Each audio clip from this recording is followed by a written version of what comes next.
نبئ عبادي أني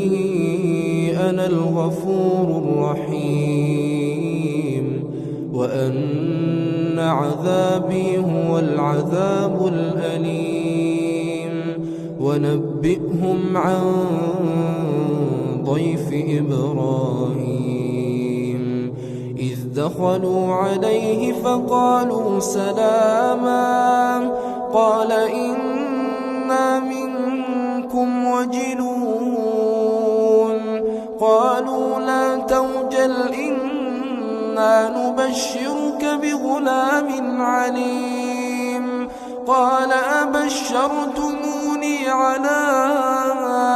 أن مسني الكبر فبم تبشرون